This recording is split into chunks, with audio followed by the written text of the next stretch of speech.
Hello and welcome to What the F*** Just Happened Today, your essential guide to the daily shock and awe in national politics. I'm Joe Amditis. Let's get to it. It's Friday, February 5th, 2021. Welcome to Day 17. The House and Senate both advanced a budget resolution that sets up the passage of Biden's $1.9 trillion coronavirus stimulus plan over near unanimous Republican opposition. The Senate passed the budget blueprint early Friday morning with a 51-50 vote down party lines after Vice President Harris broke the tie. The House then passed its resolution later on Friday in a 219-209 vote. House and Senate committees will now draft legislation using Biden's framework, which calls for money for vaccine distribution, funding for hospitals and schools, $1,400 stimulus checks for most Americans, and expanded unemployment aid. Democrats are eyeing mid-March for the final passage of the relief legislation. Meanwhile, nearly 18 million Americans continue to receive unemployment benefits of some kind, and there are about 10 million fewer jobs available today than there were before the pandemic.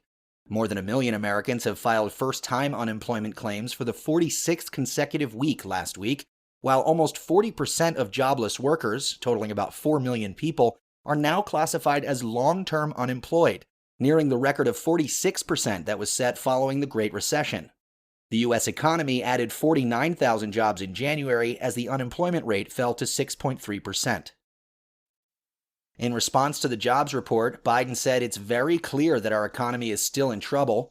He added that many Americans are really hurting and that Congress has the opportunity to do something consequential here. He pledged to act fast on securing the passage of his $1.9 trillion relief package, making it clear that Democrats are willing to move forward without Republican support, while calling his American Rescue Plan big, bold, and a real answer to the crisis we're in. Biden also pushed back on the Republicans' COVID-19 relief counterproposal, which totaled less than half of the $1.9 trillion plan from the White House, saying some in Congress think we've already done enough to deal with the crisis in the country. Others think that things are going better and we can afford to sit back and either do little or nothing at all. That's not what I see. I see enormous pain. In D.C., Secretary of Defense Lloyd Austin ordered more than 1,000 active duty troops to help speed up state COVID-19 vaccination efforts across the country. Military personnel will begin arriving in California within the next 10 days, with more missions to come. The Pentagon is still weighing a request from FEMA for up to 10,000 troops, and Biden says he plans to use the Defense Production Act to increase supplies of vaccines, tests, and protective equipment.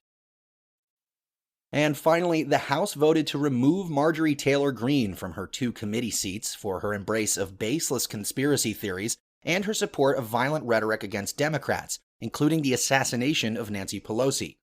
The House voted 230 to 119, with 11 Republicans joining all Democrats who voted, after House Minority Leader Kevin McCarthy declined to take away her committee assignments. After being removed from the Budget Committee and the Committee on Education and Labor, Greene called Democrats morons and declared that she had been freed from tyrannical government, adding, "This is going to be fun." And in the polls, the Associated Press says 47% of Americans believe the Senate should vote to convict Trump during his impeachment trial. 50% say Trump bears a great deal or quite a bit of responsibility for the events at the U.S. Capitol on January 6th. That's all for now. You can find the links and sources for all of these stories on the main website. And as always, visit whatthefjusthappenedtoday.com for the latest news and headlines. Until next time, I'm Joe Amditis. Wait.